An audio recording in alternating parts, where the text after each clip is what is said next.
A black 1998 Chevy Blazer sits at the corner of Ninth Street and St. Clair Avenue in East St. Louis. The engine is running, the driver's door is open. Inside, a purse, a pair of glasses, a cell phone, everything you'd expect that someone would take with them, just not the person.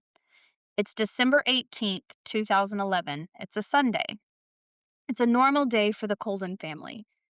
23-year-old Phoenix walks out of her house in Spanish Lake, Missouri, gets into her mother's SUV, and drives away. She doesn't say where she's going, she doesn't take anything unusual with her, and she doesn't seem upset. 2 hours later, her car is found abandoned across state lines, and her parents won't learn that for 2 weeks. This is the disappearance of Phoenix Lucille Coldon, a case full of contradictions, missed opportunities, and unanswered questions. And more than a decade later, we still don't know what happened to her. Hey, coworkers. Welcome to Coworkers in Crime, the podcast where office chatter meets crime discussion. I'm Rachel. And I'm Crystal. Yes, we really do work together. And yes, we're totally obsessed with true crime. From water cooler whispers to cold case deep dives. We're here to bring you stories that keep us chatting way past our coffee breaks. So grab your coffee, lock your desk drawer, and let's get into this week's case.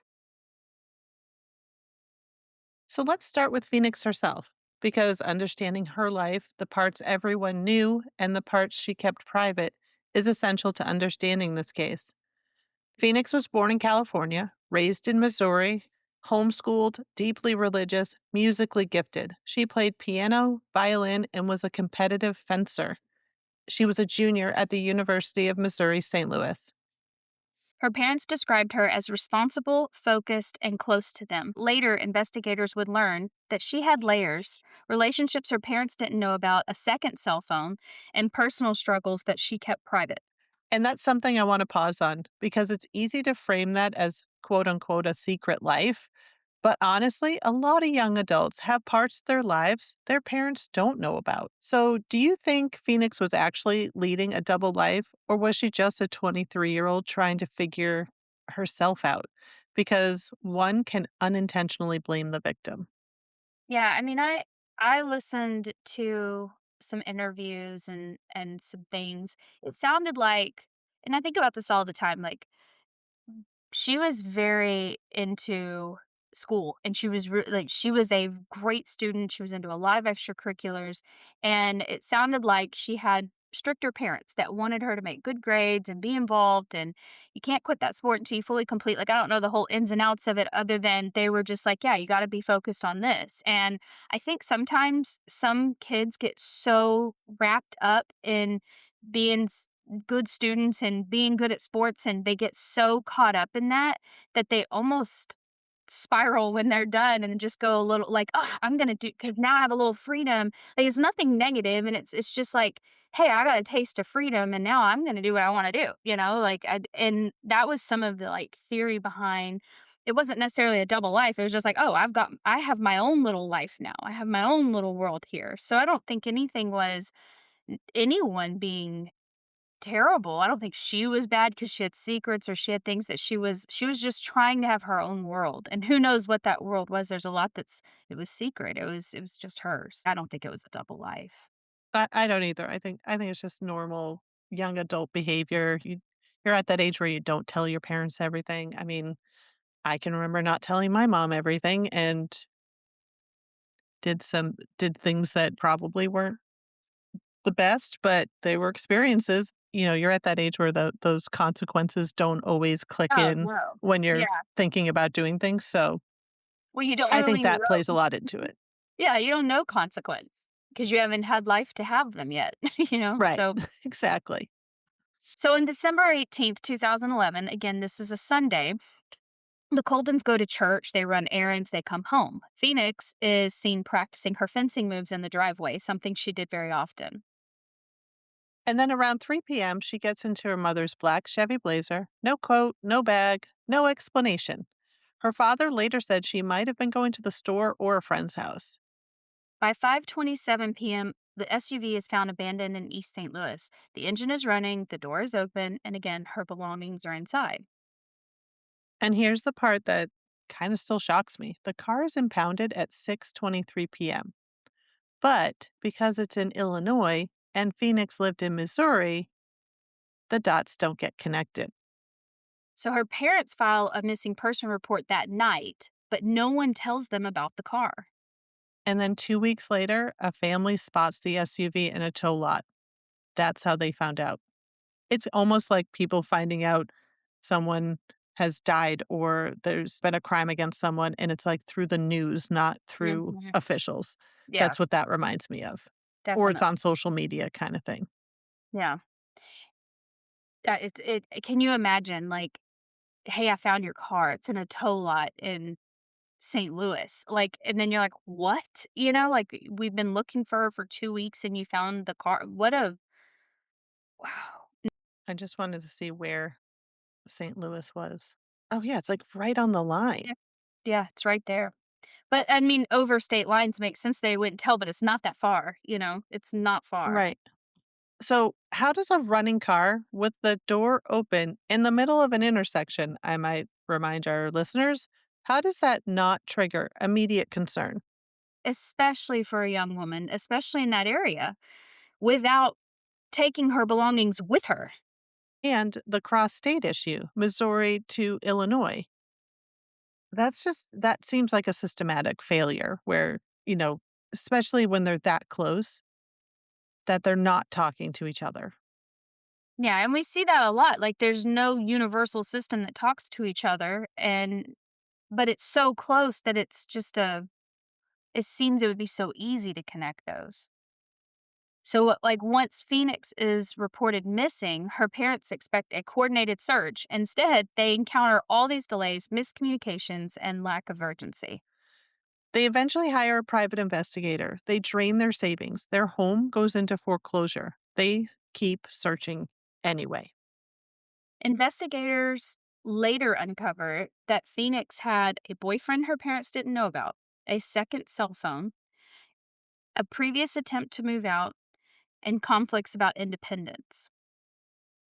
But none of that leads to her. No confirmed sightings, no bank activity, no phone activity, no DNA in the SUV except for Phoenix and her parents. Do you think the investigators focused too much on the secret life angle, or knowing that she did have a whole other cell phone and a boyfriend no one knew about? Do you think that might have been a good approach? You know, I don't know. I'm not the investigator, so when you see those things kind of all piled together, the boyfriend, the cell phone, the wanting to move out, maybe some conflicts with her parents, like, yeah, maybe you do focus on that. Maybe you are like, maybe she just left the car right there, got out of it, walked away, started a new life. Maybe that's the angle they went with. If you have, hey, you guys work on the angle that is it a secret life and she ran off and started a new life. You guys work on, hey, something horrible happened here. What can we figure out? That's a much different investigative tactic than saying, hey, we're only gonna, this is a secret life. How do we prove that? That's the only way I could see that being a negative is if we just block out any other, and it doesn't sound like that was the case. It just sounds like they lost 2 weeks before they connected this car, right? So look at how much time they lost. Right. And so let's talk about those timeline issues because there are several. The biggest one, that the SUV is found at 5:27 PM, but Phoenix left home around 3. That drive is only 25 minutes. So, what happened in that missing hour and a half? And why was the car left in such a conspicuous place? Engine running, door open, but no witness. That part seems weird to me. Like, I mean, I don't know that area. So, is it like a busy intersection? Is that not a good part of town and people have blinders on? Like, I didn't see anything because I don't want to be involved? Or was it, do you think the car was staged? It's possible. I mean, but without evidence, it's just another one of those unanswered questions. I don't it when you see nothing disturbed, and if you only see her DNA and her did someone wear gloves? Like, what did someone snatch her up? Did she get out of the car and jump in a car with someone else? Yeah, it's weird. I think you would notice a car running with the door open in the middle of the road. Right. So, let's talk about some some things about the media, theories, and the systemic issues. In 2018, Oxygen releases a two-part special. They explore theories ranging from foul play to voluntary disappearance. One friend claimed they had seen Phoenix on a flight years later, but nothing was confirmed. And then we have the systemic piece. And Phoenix's case fits a pattern we see over and over, and one that we've discussed frequently on our episodes. Missing minority women receive less media attention, fewer resources, and slower response times. Her parents have said repeatedly that they felt dismissed. So, do you think this case would have been handled differently if Phoenix were not a minority?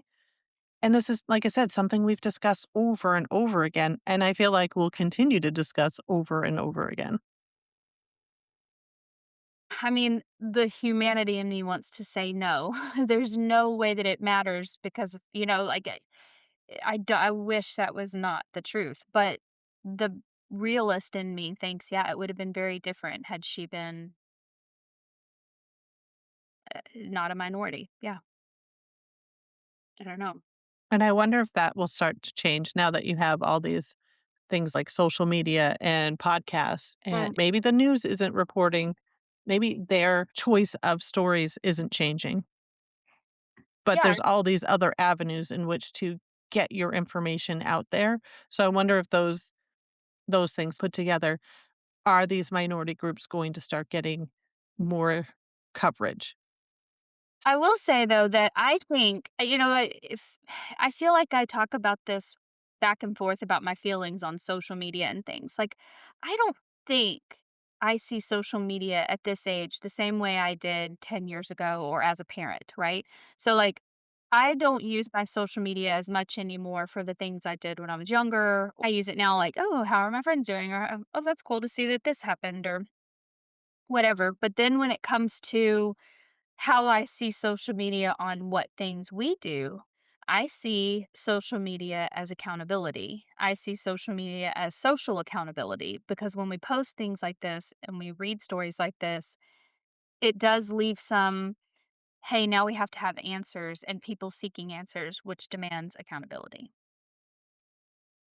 Due to a few technical difficulties, Rachel may sound different for the rest of this episode. If not, I'll just take that part out. But we had to switch some mics, had some technical difficulties in the background here. Before we had that technical difficulty, something I was saying was I think social media has now created this sense of accountability. So I do hope, like you said, that that changes soon, where it's like, hey, society cares, just because we're not making a big deal out of it from a police standpoint, that doesn't mean society doesn't want to know what's happening with everyone. What is happening here? But as of 2026, Phoenix is still missing. As I said before, there's no answers today, so no confirmed leads, no arrests.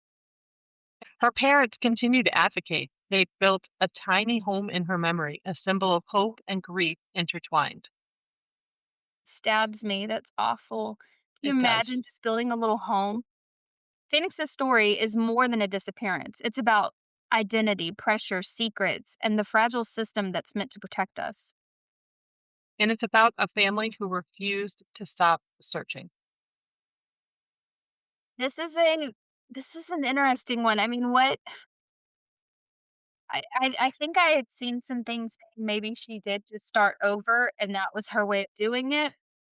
I don't feel like somebody would just leave a car running, open the door, and leave. I guess you'd things would have to be a lot worse in life, I feel, to do that, Like, nothing leads to I can see why that opening in this situation would be very plausible. If behind the scenes in this other phone, they're finding, like, hey, she had a whole other phone that wasn't on the family plan, she's paying for on her own, and everything in that phone sounds like she's in a different headspace than what we're seeing out of her. So I could see where it'd be like, hang on, did she pick up and start another life? But I you can't lean on that when it was 2 weeks before we even connected the missing car with a missing person. I mean, that makes it to where you unfortunately, with that lack of communication and promptness in searching, that just doesn't And who can disappear like that these days? Like, that's so hard to do. What is the plausibility that you start your life over now? That doesn't even seem possible to me. Right, anything after 2000, I feel like that's not I mean, obviously, I think it happened, obviously, but I just don't know how. Yeah, I don't know either. But again, I've never really looked into how to disappear, so Right. Me neither. Oh, this was a tough one. There's yeah. just so many angles on this one. What is, s- you know, kind of like what we talk about in almost all of our cases. What does justice look like when there's no answers, when the story's not finished? And how do we support families who are going through this?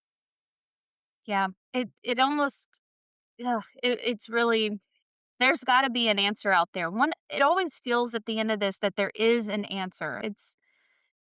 There's this missing hole. Remember when we were talking about Interpol and how Interpol has that whole space where you can go and look for your missing people to just see, are they on there? Like, is this someone you know? That's close. That's the closest I can think of. Where is that space that, "Hey, do you know this person?" Is or, "Hey, is am I crazy or does this girl on the flight look like Phoenix?" You know? Like, it feels like there's should be a way to where a car goes impounded here and you're able to just put your plate number into it to just scan local areas for this next, I don't know, 500 miles to see if your plate has been put into any tow area. Like, wouldn't that seem possible? Yeah, there's got to be something out there. There's got to be some answers somewhere. Someone knows something. I can't imagine that that intersection at that hour was empty. Uh, you know, someone saw, and I just thought about it. Probably should have discussed it earlier, but like, were there no traffic cams? I mean, That's it's 2011. I feel like traffic cams, people having cameras on their car dash cams, and like, I feel like that's a thing, right? That maybe that's more 15 years later. They're more prevalent than they were then, but If you have any information on the disappearance of Phoenix Coldon, sometimes referred to as Phoenix Lucille Coldon, the primary agency handling tips is the St. Louis County Police Department. You can also contact Crime Stoppers or submit an anonymous tip through your local Crime Stoppers program. Ugh, yeah, that's we keep covering these cases where the person was doing just normal activities, whether it was going home from work, riding their bicycle, being a college student, just normal activities, I and mean, then she they was vanish. practicing her fencing that morning. Like, why would you be doing that if your goal is to leave in a couple hours and never come back? Maybe people just do weird things, but I'm not going to be practicing fencing in the yard if my goal is to disappear by this evening, you know? But I'd be nervous. Yeah, Like, I don't is care my how plan going to go according to plan? Is everything going to go well? Y- I mean, just personally, I don't think I could concentrate on practicing anything if I knew my end goal was to walk away. But we do hear about these things where people just walked out of their lives and then started a new life and they're found 20, 30 years later. yeah. I can see, both ways, like where she just walked off and started a new life. And then there's the side where it's like leaving the car in the middle of an intersection, running with the door open and all those things like those. That to me just says more foul play than Yeah, I walked off to start a new life. that's why I think we can't focus too much on, "Oh, she just started another life," because there's too many oddities about that story to make clear sense. Again, beyond reasonable doubt, if we just looked at it as beyond a reasonable doubt, well, there's too many reasonable doubts to say either. I could see why reasonable doubt says, "No, maybe she didn't just disappear on her own," and also why I could see that maybe she just disappeared on her own, but neither of them can be ruled out. It's maddening. I'm Right. sure this is very And tough on. there's not enough to even lean one way or the other. Ugh. Well, thanks for listening, coworkers. Don't forget to call in any tips if you know anything about the disappearance of Phoenix. And until next time. Till next time, coworkers. That wraps up this week's episode. Thanks for listening, whether you're at your office, at your home, or somewhere in between. We're glad you're here. Don't forget to subscribe so you never miss an episode. Like what you heard? Leave us a review and share it with your coworkers. Got a case you want us to cover or office drama that feels criminal? Send it to us at coworkers.crimepodcast@gmail.com or check the episode notes for all of our social handles. Until next time, coworkers. Stay curious, stay safe, and stay caffeinated.